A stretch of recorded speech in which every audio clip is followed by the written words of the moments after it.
Face reality, people. Movies are dead. Games are dead. Narrative? Dead. Media is nothing but neural trigger response and viral conditioning. Wait, what are you two talking about? Okay. uh, just watched a movie called Locke, and that's a good fucking movie, man. Holy shit, that's a good movie. It really is. Let me say my negatives first. Or it's not even really a negative. It's just okay with him, with Tom Hardy, right? The movie follows Tom Hardy in his car, his character, right? Ivan, and he's going through like an entire like he's having like probably the craziest day of his life inside this car. He's doing phone calls through the car and all that shit. That's kind of the main idea of the story. But there is a part of it where he's talking about his own, like they're trying to give him shape, like who he is and where he comes from, right? So they're talking about his dad, and he's kind of having a conversation with his dad without his dad being there, who is dead essentially, right? He's like, I threw dirt on your face, he say, I won't become you, type of thing. Check out those BBC Boca balls. Exactly. Big Boca.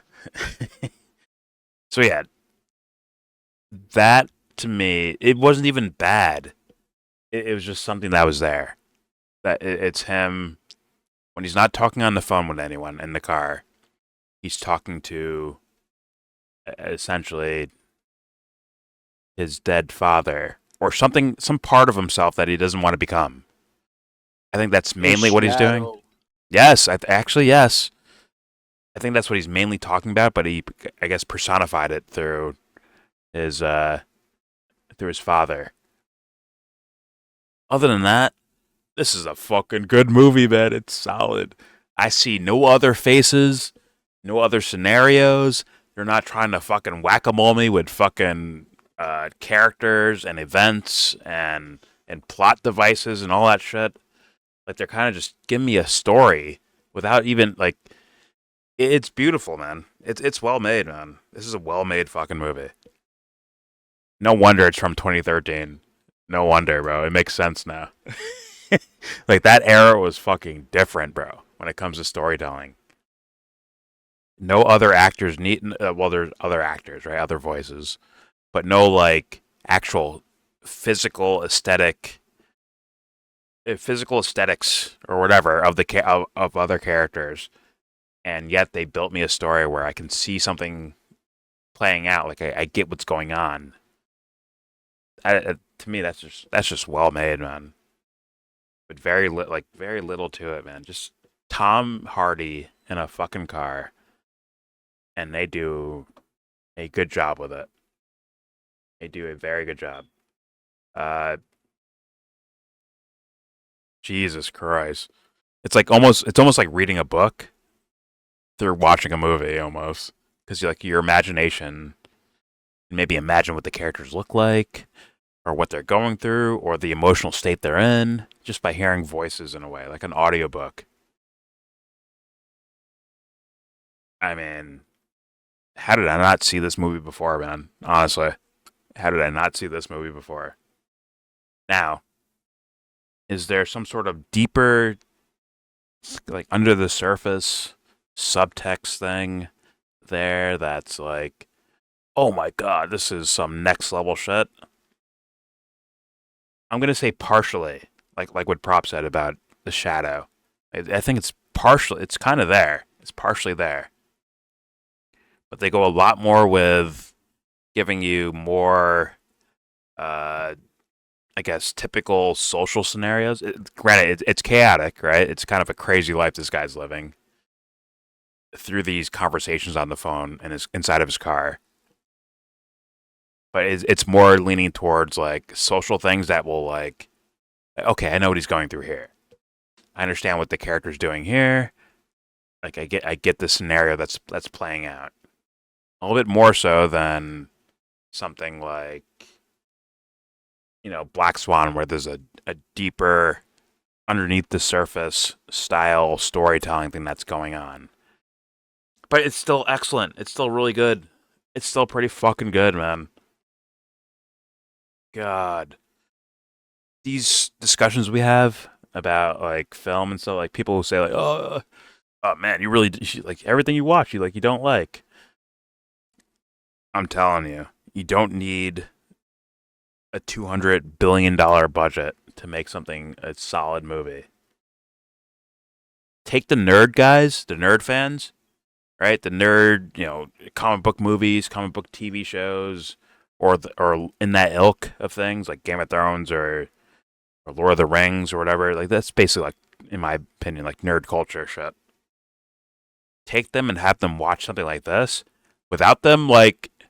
Don't give them their phones. Don't let them deviate. Make them watch the fucking movie. There's no way they can deny this fucking movie. There's no way they can deny it. And that's what I'm saying about modern movies in regards to like this comic book thing they do. Right? Gladiator 2 had that comic book fucking thing to it. Where it's like, okay, well, we did Gladiator 1 and there was lions and fucking coliseums and guys on chariots and crazy sword fights. Now we need to up the ante because now we got used to that. Now we need shark tanks and boats inside of a coliseum and fucking crazier kills or more epic fights and bloodier scenes and all that. Like they need to like shock you with more aesthetics. This movie is like, we're not going to shock you. Like we're going to go full blown storytelling. And that on its own can paint a picture that is 10 times better than whatever $100 million CGI mess you fucking cheer for. Or whatever property you're dying to, like, see. Oh, I need to see Batman. Like, I want to see Batman, but I want it to be, like, coherent and, like, a concise A to B story. And I'll take it. Well, guess what? This is A to B without Batman properties, without crazy CGI, without not even, there's some okay, I think there's decent directing, even though it's like one guy sitting in a car. But the camera angles when he's like talking to himself, or when he's in like a kind of like a dramatic situation that the audience should understand, like what he's going through. There's some okay shots there, but they're not trying to wow you with your eyeballs. It's more of the story. And god dang it, if that ain't the number one thing that needs to be done well to make a movie good, if there's no great story, guess what? Nothing else.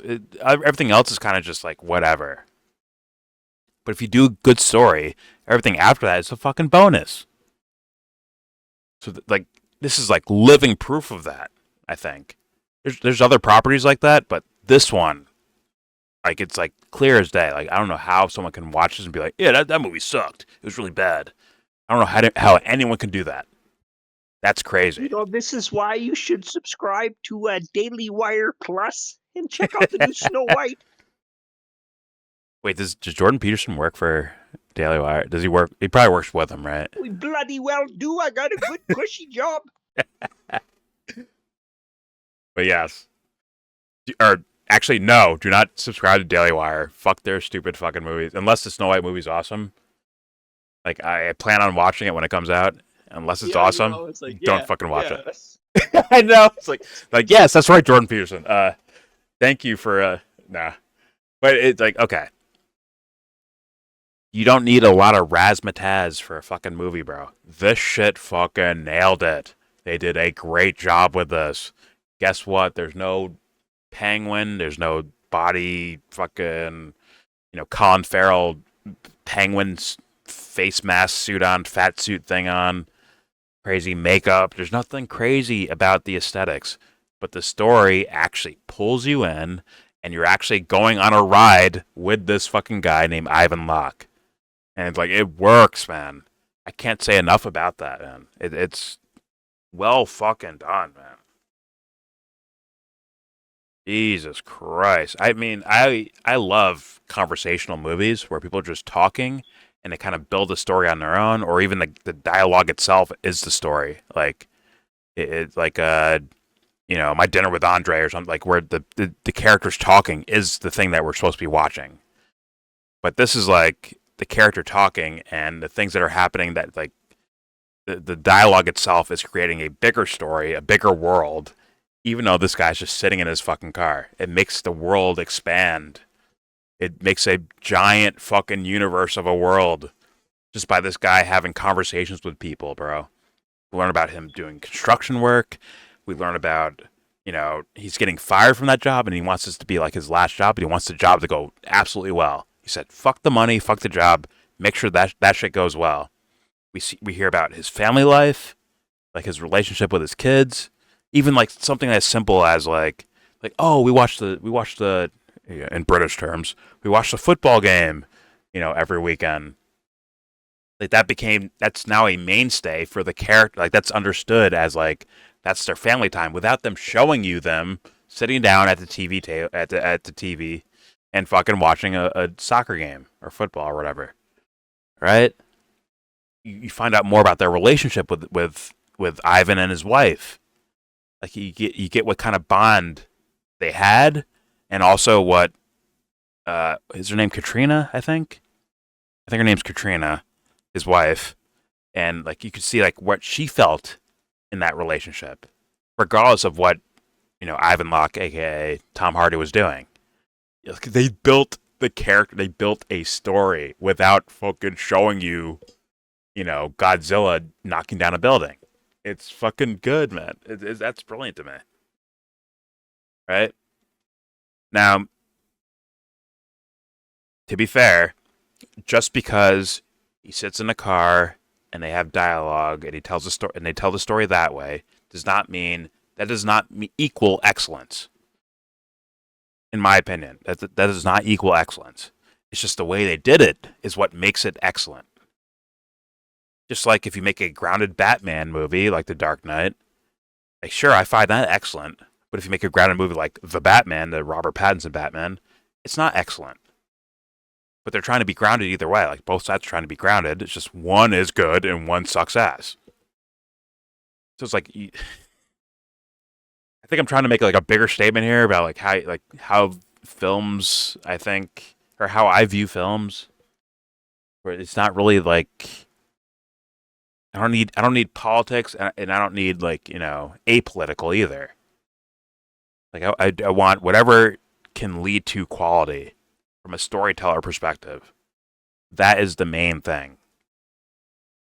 And this movie did it well. I can't say that enough. All right. I think I'm going to give this definitely recommending. 100% recommending. Grade. This is a 8 out of 10 movie. 8 out of 10. That I don't give those out very lightly, man. I don't give those out often. 8 out of 10. That's a really good score for a really good movie, in my opinion. A really solid movie. Anyone else want to go? I'm sure not. Some of you didn't watch all of it. I don't know. Everyone's muted. Fuck it. There's my grade for the movie called. What's it called? Ivan Locke. Just Locke. Locke from 2013. No one, dude, used to talk about that era. Like, yo, movies ain't like that era. That, 2010s-ish era. We have Inception, and Whiplash, and The Dark Knight, and Black Swan, and Interstellar, and, you have, these great all-time fucking movies. All in an era. From, the fucking mid to late 90s to, the early 2010s. And it's this one's from 2013, man. It fits that exact vibe that I'm talking about of quality fucking film. And it's damn, how come no one makes shit like that anymore? Let's be real, that's kind of risky. Right? That's a risky thing to have Tom Hardy just sit in a car, not doing any aesthetic things that are so crazy. Obviously, he's acting his ass off, right? He has emotional scenes. He has even, I think, something as simple as a cold he has. Right? To where it makes you guys oh, what's going on here? Is he sicker than we know? Is he sick? Is it allergies? We don't even fucking know. Even on a plot, OCD level, what's going on here type of thing. They give you something there too. even though it's just a guy sitting in his fucking car and he's going through this fucking roller coaster, and we're on the fucking roller coaster with him. That's beautiful to me. So, can't recommend this enough. Once again, any era of film can make this movie. You don't need CGI. You don't need anything crazy. Any era of movies can make this. Damn near. Other than, like, Flip Book 1910s or some shit like that film. Other than that, everyone else can fucking make this movie. But it was made in 2013 with all the tech they had. So, it is what it is. I recommend 8 out of 10. Solid movie. Please go check it out. Locke, starring Tom Hardy. There you go.